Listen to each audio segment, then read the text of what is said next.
June Park rubbed his tired eyes and looked back at his computer screen. The small office at Seoul National University's astronomy department was quiet at 2 a.m.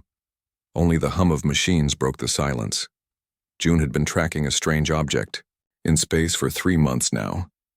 At first he thought it was just another asteroid, but this object did not move like other space rocks. That's not right, he said to himself, checking the numbers again. The object changed direction slightly last week. Asteroids don't change direction on their own. Comets don't either. Something was controlling this object. Something intelligent. June reached for his phone and called his friend and colleague. Hana, it's me. You need to come see this now.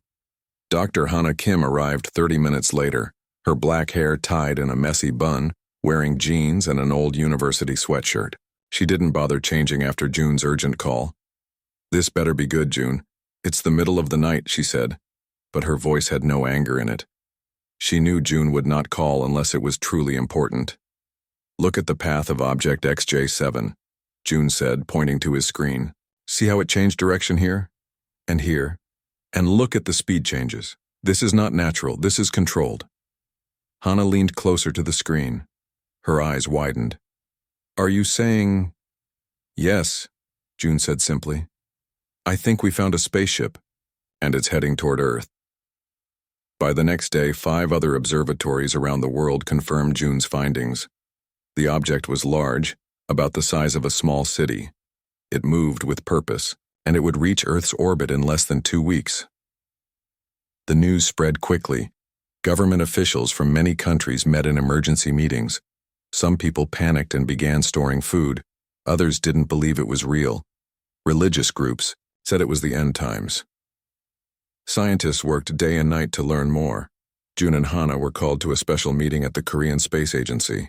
They sat at a long table with military officers, government officials, and other scientists. Admiral Dae-sung, a stern man with short gray hair, led the meeting. Dr. Park, Dr. Kim, please tell us what you know about this object, he said. June stood up and showed images on a large screen. Object XJ7 is about 2 kilometers long and 1 kilometer wide. It is moving at approximately 30,000 kilometers per hour. It has changed direction at least 4 times since we began tracking it. Each change was small but clear. This proves it is under intelligent control. A military officer interrupted. Is it a weapon? Are we in danger? Hana spoke up. We don't know yet. But if they wanted to harm us, why announce themselves this way? They could have approached more secretly. Admiral Song nodded. Good point, Dr. Kim. But we must prepare for all possibilities. The President has ordered us to form a first contact team. Both of you will be part of it. After the meeting, June and Hana went back to their lab. They had a new priority. Try to communicate with the ship. If they are advanced enough to travel between stars, they might know our languages, Hana said. She specialized in communications theory and linguistics. We should try simple math first, June suggested. Math is universal. 1 + 1 = 2 everywhere in the universe. They sent a simple signal toward the approaching ship. A series of prime numbers, then simple geometric shapes translated into radio waves. For 3 days, there was no response.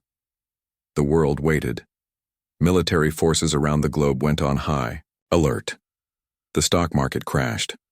Religious attendance doubled.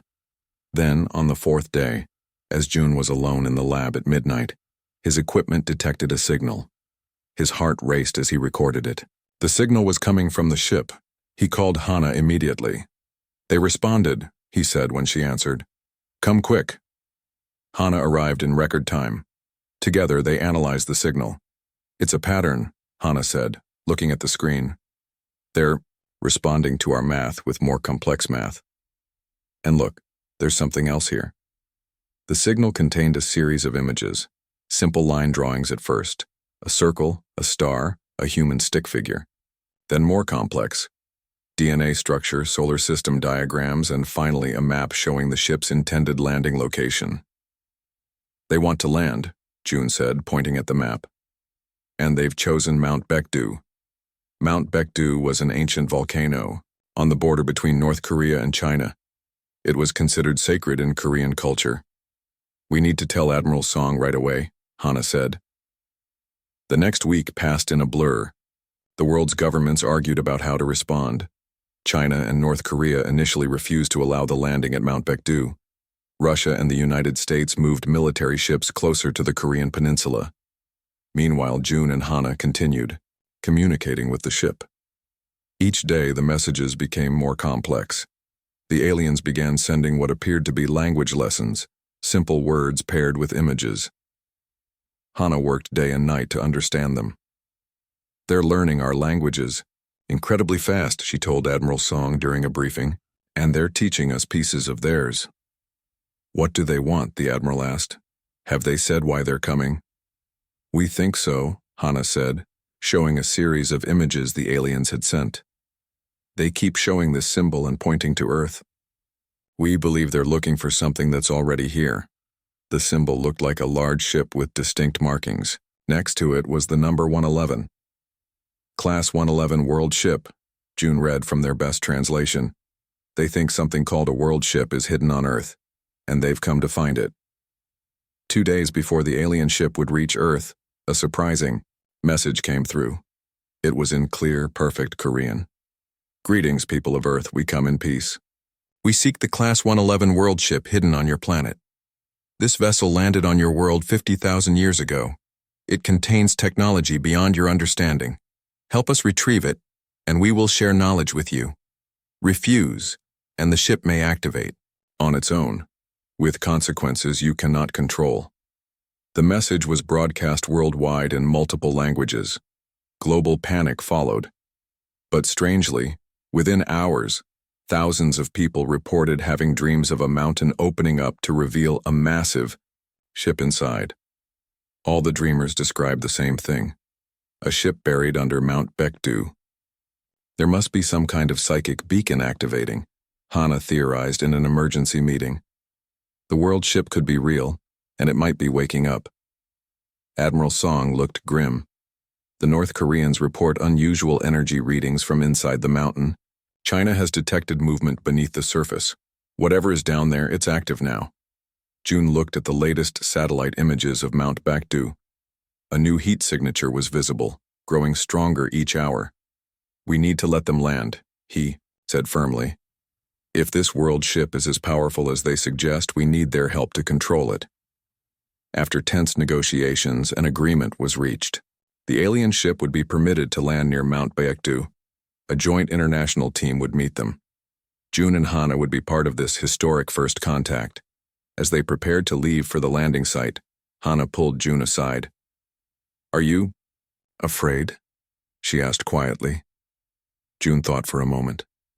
"Yes, but I'm more curious than afraid. Think about it, Hana. If they're right, something incredible has been hidden on Earth for thousands of years. Something that could change everything we know about our past and our future." Hana nodded. "And about ourselves. If this world ship has been here for 50,000 years, did it witness the rise of human civilization? Did it influence us in some way?" The questions would have to wait. Their helicopter was ready.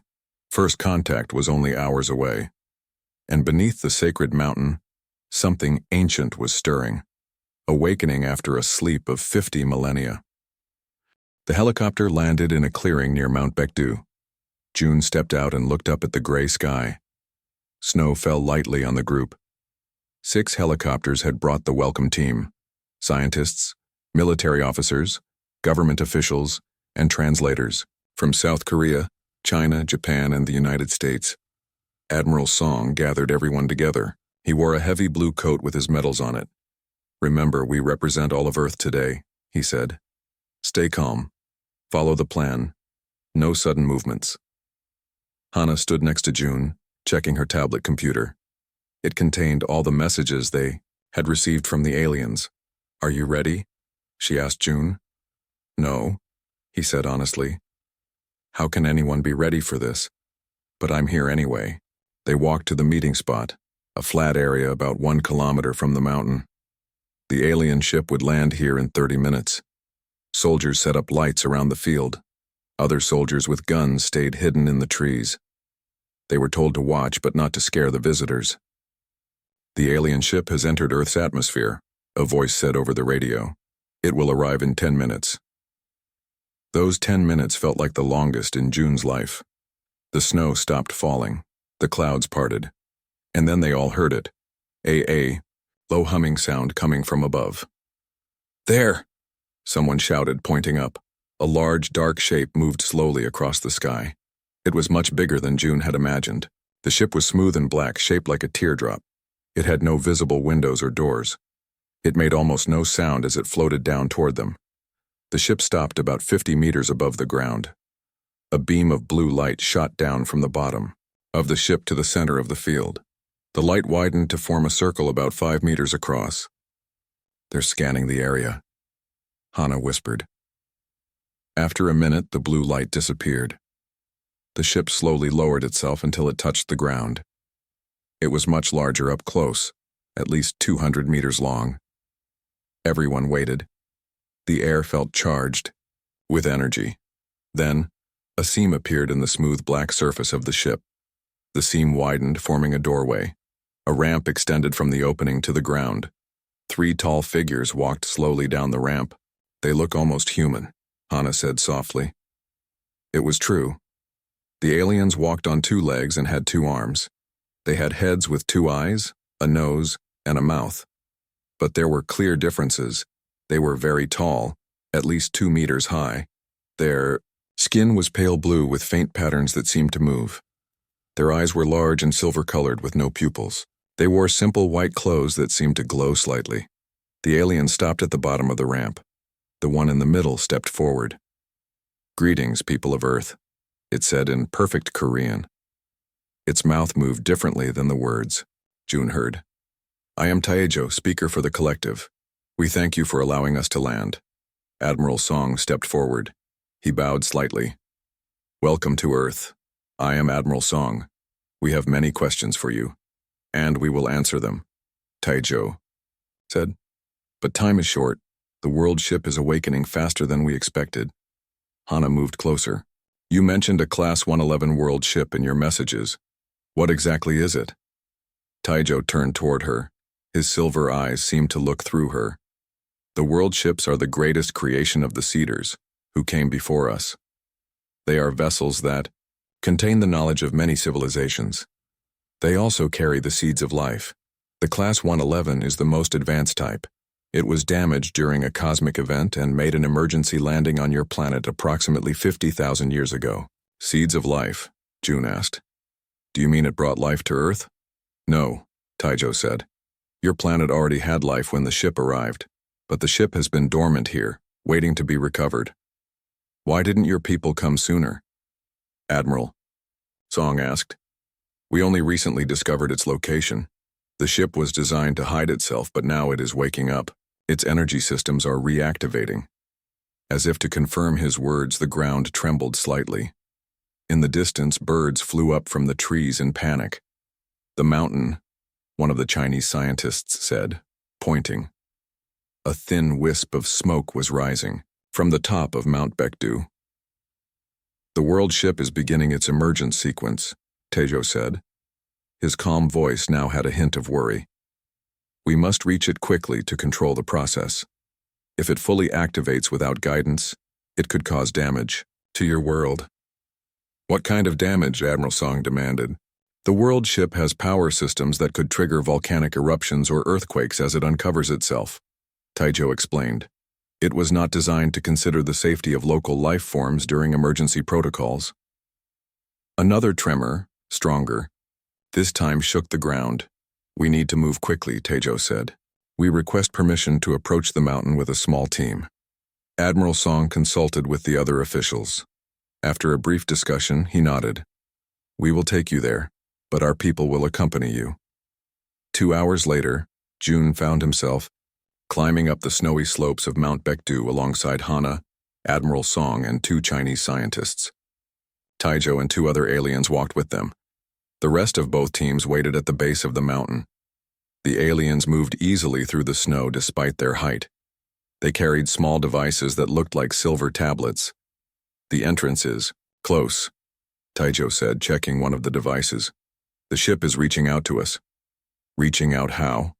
Hana asked. The world ships are semi-sentient, Taijo explained. They can sense the presence of authorized users. They reached a flat area, near the top of the mountain. Steam was rising from cracks in the ground. The snow had melted here. This is the place, Taijo said.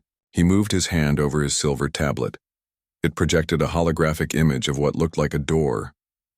The main entrance should be right here. The aliens placed several small pyramid-shaped objects on the ground in a circle. The objects began to glow with blue light. What are those? June asked.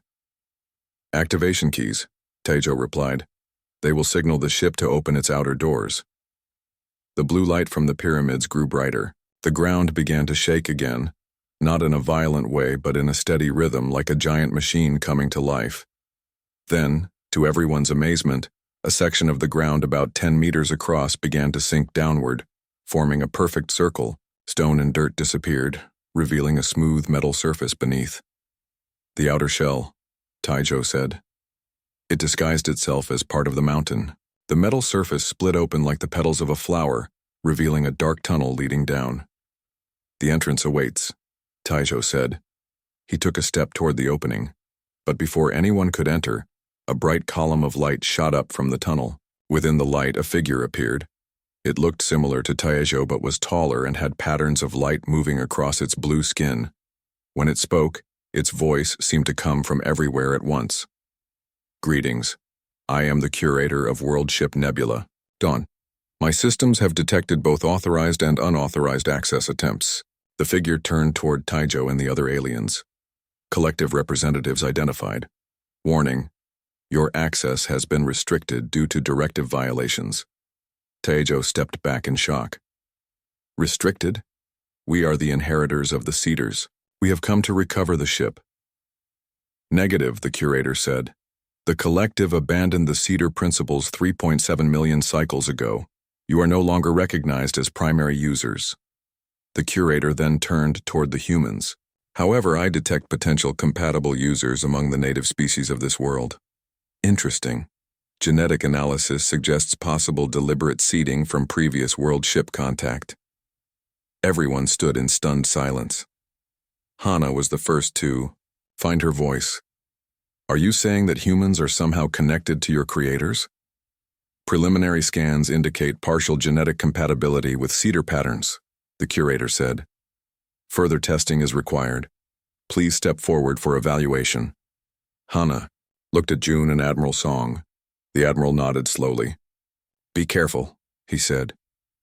Hana took a deep breath and stepped toward the light figure. The curator raised a hand and a gentle blue light passed over Hana's body. Compatibility confirmed, the curator announced. This being carries activation markers. Access granted. Taijo moved forward angrily. This is impossible. These primitives cannot possibly. Your objection is noted and rejected, the curator interrupted. The human displays the genetic patterns required for access. The world ship recognizes her as a potential custodian. The ground shook more strongly now. From deep below came a sound like giant gears turning. Warning, the curator announced. Primary systems are awakening. Full activation sequence has begun. All compatible users should enter the ship immediately. For safety protocols. Hana looked back at her companions, her eyes wide with a mixture of fear and wonder. What should I do? She asked. We need to understand what's happening, June said. If this ship is as powerful as they say, we can't let it activate without control. Admiral Song nodded grimly. Proceed, Dr. Kim, but stay in radio contact. We'll be right behind you. Hana took a deep breath and stepped into the light. The curator's form shifted to make way for her. June watched as his friend disappeared into the ancient ship that had been hiding beneath Earth's surface for 50,000 years. A ship that for some reason recognized humans as its rightful users. Behind him, Taijo and the other aliens were arguing in their own language. They clearly had not expected this turn of events. Whatever they had come looking for, they now found themselves blocked from it by the very system they had hoped to control. And Mount Baekdu see. Hana stepped into the blue light. She felt a warm, tingling sensation all over her body. Then she was inside the ship. The walls glowed with a soft blue light that seemed to come from the material itself. The floor was smooth and slightly warm under her feet. "Welcome, potential custodian," the curator said. The light figure floated beside her. "I will guide you to the control center." "Wait," Hannah said. "My colleagues should come too. I don't want to go alone." "Very well. They may enter." The curator waved a hand and the entrance widened. June was the first to step through, followed by Admiral Song. The Chinese scientist came next. Taizhou and the other aliens tried to enter, but an invisible barrier stopped them. "Access denied," the curator said firmly. "The collective representatives must remain outside until security protocols are completed." Taizhou's silver eyes flashed with anger. "This is unacceptable. We traveled across 17 star systems to recover this ship. You cannot exclude us." "Follow my programming," the curator replied simply. "The collective lost access rights when they violated the first directive." June looked around in wonder. The passage they stood in curved gently downward, leading deeper into the mountain. The walls were covered with strange symbols that glowed when they walked past. "What is the first directive?" Admiral Song asked the curator. "Non-interference with developing worlds," the curator answered. "The Seeders created the world ships to spread life and knowledge throughout the galaxy, but they had strict rules about how and when to interact with young civilizations." As they walked, the passage widened into a large circular room. In the center was a column of swirling light that reached from floor to ceiling. Around the edges were what looked like control panels with no buttons, just smooth surfaces. "This is the primary interface chamber," the curator said. "From here we can access the ship's systems." Hannah approached one of the panels. As she got close, symbols appeared on its surface. "How do I use this?" she asked. "Place your hand on the surface," the curator instructed. "The ship will read your genetic pattern and adjust to your level of understanding." Hannah carefully placed her right hand on the panel. The surface felt cool at first, then warm. The symbols swirled around her hand, then changed to Korean letters. "Connection established," the curator announced. "Beginning information transfer." Suddenly, images filled Hannah's mind. She saw stars and planets. She saw strange creatures building enormous ships. She saw those ships traveling to distant worlds carrying seeds of life. "What's happening to her?" June asked worriedly. Hannah's eyes had glazed over. "She is receiving basic historical context," the curator explained. "The ship is careful not to overwhelm her mind. The full knowledge would be too much for any biological brain to process at once." After a few minutes, Hannah took her hand away from the panel. She looked stunned. "I understand now," she said quietly. "At least I understand some of it. The Seeders were an ancient race. They built the world ships to spread life throughout the galaxy. This ship, the Nebula Dawn, was mapping this sector of space when it was damaged by a solar flare. It made an emergency landing on Earth about 50,000 years ago." "Were humans already here then?" June asked. "Yes, but in very early form. Early humans found the ship. The ship was damaged but not completely shut down. It changed them." "Changed them how?" Admiral Song demanded. Hannah looked at her hands as if seeing them for the first time. "It adjusted their genetics. Not much, just small improvements. Faster brain development, better immune systems. It was trying to help." Outside the ship, Taizhou and the other aliens listened through communication devices. Taizhou's expression darkened. "So the ship interfered with human development," he said. "It violated its own first directive." "Emergency protocols allowed limited intervention to ensure ship security," the curator corrected. "The alterations were minimal and designed to create potential caretakers until recovery was possible." June's mind raced. "So humans have been, what? Guardians of this ship without knowing it? For 50,000 years?" "Correct," the curator said. "The ship created genetic markers in certain human bloodlines. Those markers would activate if the ship ever needed to be accessed. It seems that time has come." The mountain rumbled again, more strongly this time. Dust fell from the ceiling. The awakening process is accelerating, the curator said. We must stabilize the primary systems. Hana returned to the control panel and placed her hand on it again. More symbols appeared, flowing rapidly across the surface. There's so much information, she said.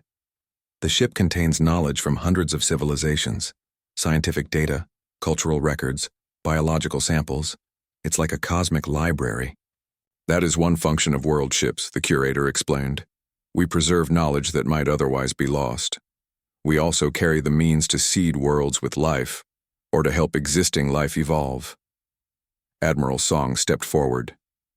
And what are your intentions now? Will you leave Earth? That decision rests with the new custodian, the curator said, gesturing to Hana. The ship recognizes her genetic pattern as compatible. She has primary access rights. Everyone turned to look at Hana. She took her hand off the panel, looking overwhelmed. Me? I can't make decisions about something this important. I'm just a scientist. Perhaps that is why you were chosen, the curator said. The ship seeks those with curiosity rather than those who desire power. Outside the entrance, Tejo had been listening carefully. He spoke into a small device on his wrist. Within minutes, a loud humming sound came from above. A second alien ship was approaching. What's happening? June asked, looking up through the open entrance. The collective is calling for reinforcements, the curator said. They still hope to claim the world ship. Admiral Song immediately spoke into his radio, alerting the military forces waiting below. We need to secure this site immediately, he ordered. Then to the curator. Can this ship defend itself? Yes, but offensive systems require custodian authorization. All eyes turned to Hana again. I don't want to start a conflict, she said firmly. There must be a peaceful solution. She turned to the curator. Is there a way to share access? To let the collective study the ship without giving them full control? The curator was silent for a moment, as if considering. Such an arrangement is possible but unusual. The collective would need to agree to strict limitations. We should at least try to talk to them, Hana insisted. But before anyone could act, alarms began to sound throughout the ship. Red symbols flashed on all the control panels. Warning, the curator announced. External attack detected. Collective vessels are attempting to breach the outer hull using energy weapons. Through the entrance, they could see beams of green light striking the mountainside from the alien ships. They're trying to cut their way in through another point. June realized. The mountain shook violently. This was no gentle rumble. It was like an earthquake. Defensive protocols activated, the curator said. A transparent shield appeared over the entrance, sealing them inside. The ship will protect itself. The control panel under Hana's hand pulsed with red light. She gasped as more images filled her mind. The ship is fully waking up now, she said. It's rising. Rising? Admiral Song looked alarmed. You mean it's coming out of the mountain? Yes, Hana said. It's been buried for tens of thousands of years. Now it's freeing itself. The shaking grew stronger. They could hear a deep rumbling sound, like massive engines coming to life. All personnel should secure themselves, the curator advised. Emergence. Sequence has begun. Seats formed out of the walls. Everyone quickly sat down and found that restraints automatically wrapped around them. Through the sealed entrance, they could see rocks and soil falling away as the mountain began to split open. The alien ships backed away hurriedly. The collective did not expect this, the curator commented. They hoped to extract the world ship piece by piece. They did not realize it could still function as a whole. What's going to happen now? June asked, his voice tight with tension. The Nebula Dawn will fully emerge for the first time in 50,000 years, the curator said, and humanity will face a choice that will determine its future. The rumbling grew to a deafening roar. Light flashed around them as ancient engines powered up. The world ship was awakening completely, preparing to break free from its long imprisonment beneath Mount Bekdu. And Hana, who had come to the mountain as a curious scientist, now found herself the recognized custodian of one of the most powerful vessels ever created. a ship that had secretly helped shape human development for thousands of years. The real question was, what would happen next? Would humanity embrace this new role as caretakers of an ancient and powerful technology? Would the collective accept their failure, or fight harder to claim what they believed was theirs? As the world ship rose from the mountain, these questions hung in the air, waiting to be answered. The mountain broke apart. Huge chunks of rock fell away as the world ship rose slowly into the air. It was much bigger than anyone had imagined. The part they had entered was just a small section of a massive vessel. From their seats inside the control room, June, Hana, and Admiral Song watched through a view screen that appeared on the wall. The ship was at least 3 kilometers long and shaped like a giant seed.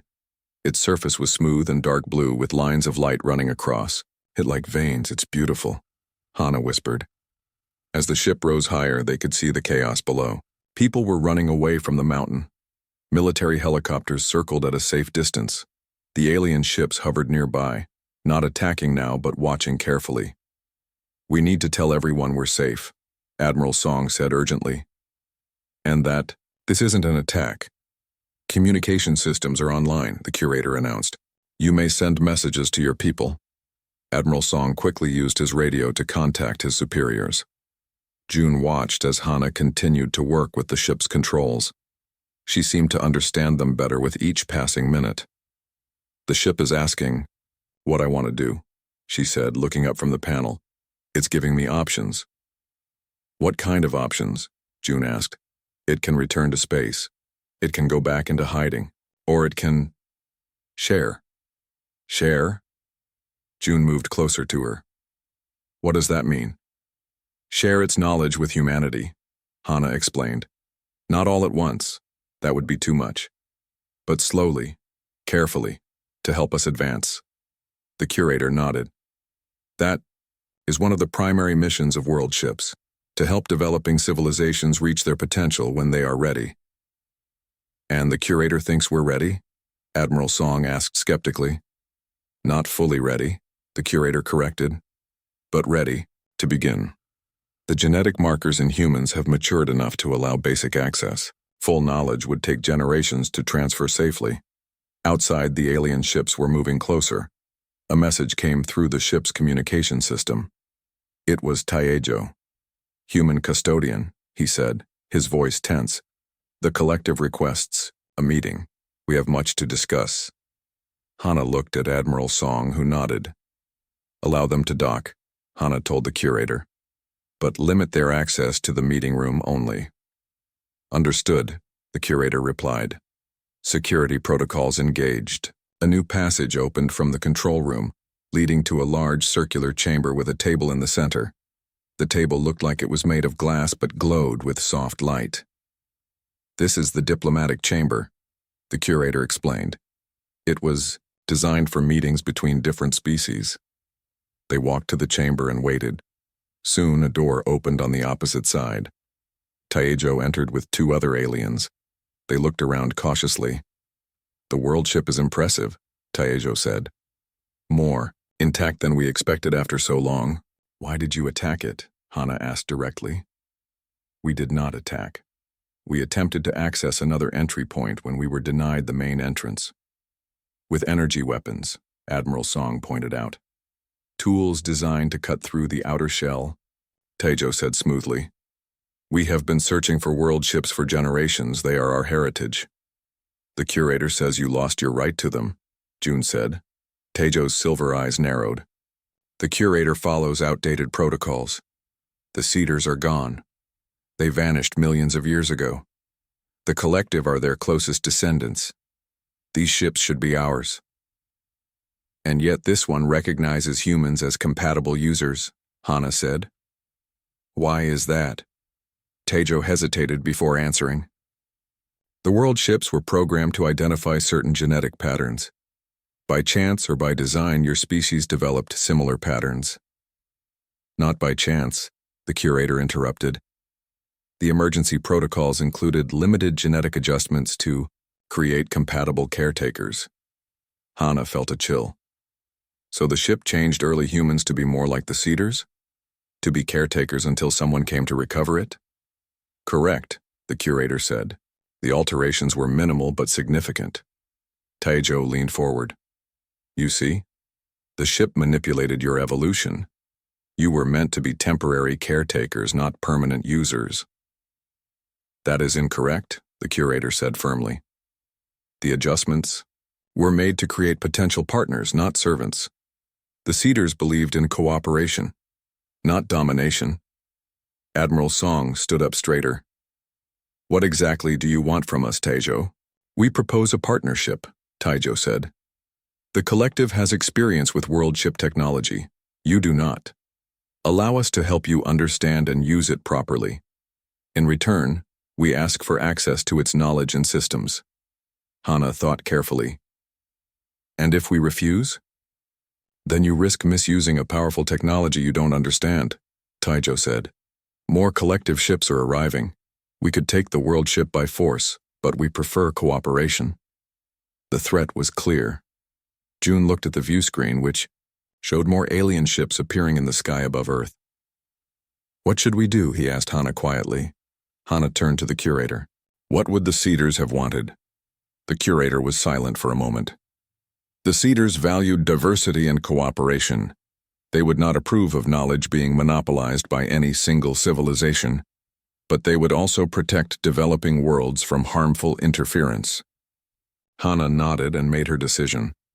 She placed her hand on the glowing table. I propose a different kind of partnership, she said. The world ship will remain under human protection, here on Earth. We will learn from it at our own pace. The collective may send scientists to study it under our supervision, but they will not have control over it. Taejo's face darkened. Unacceptable, the collective. The collective is not in a position to make demands, Admiral Song interrupted. Our military forces are on high alert worldwide. Any hostile action would be met with resistance. And, Hana added, the ship itself has defensive capabilities that even your fleet cannot overcome. The curator nodded. The world ship was designed to protect itself and its custodians. It would be unwise to test those defenses. Taejo and the other aliens spoke quietly among themselves in their own language. Finally, Taejo turned back to them. We will accept your terms for now, he said stiffly. The collective will send a scientific delegation. But this discussion is not over. After the aliens left, Hana, June, and Admiral Song returned to the control room. Did we make the right choice? Hana asked. I believe so, the curator said. Humanity has shown wisdom by not claiming exclusive control, yet also by protecting the ship from those who would misuse it. What happens now? June asked. Now, the curator said, we begin the true purpose of the world ship, to share knowledge and help your civilization advance. How long will that take? Admiral Song asked. Generations, the curator replied. The ship contains knowledge gathered from thousands of worlds over millions of years. It cannot be learned quickly. Hana looked at the control panel, where symbols continued to flow like water. We'll need to establish a research center. Bring in scientists from around the world. This is too important for any one nation to control. Admiral Song nodded. I'll speak with world leaders immediately. This will change everything. 1 month later, June stood with Hana on an observation platform built near the world ship. The ship now hovered permanently above a newly established international research center. Scientists from over 60 countries worked there, studying the ship's technology and knowledge. Are you getting used to your role as custodian? June asked Hana. She smiled. Slowly. The ship teaches me something new every day. Yesterday I learned that there are 53 other world ships scattered throughout the galaxy, each with its own mission. Do you think we'll find them someday? Someday, Hana said. The curator says the ship can help us build our own space. Vessels. Not right away, but eventually. First, we need to solve our problems here on Earth. A group of collective scientists walked by, escorted by human security officers. The aliens had kept their word, sending only researchers rather than soldiers. They were clearly not happy about the arrangement, but they had no choice. They still think they should control the ship? June observed. Yes, Hana agreed. But the curator says something interesting happened. The collective was once like the Cedars, explorers and creators. But over time, they became focused only on power and technology. They forgot the importance of balance and cooperation. And we haven't? Not yet, Hannah said. Maybe that's why the ship chose us. We're still learning, still growing. In the evening sky above them, the world ship glowed softly, its lights pulsing, like a heartbeat. After 50,000 years of hiding, it was finally fulfilling its purpose, not as a tool of power, but as a teacher, and humanity, for all its flaws and struggles, had proven worthy of its trust. Not because humans were perfect, but because they were willing to learn and to share. The road ahead would be long, but for the first time, they would not walk it alone. The stars seemed brighter that night, as if welcoming Earth to its new place, in the cosmic community. A place earned not through conquest or power, but through wisdom and compassion. Qualities that, in the end, had proven more important than all the technology in the galaxy.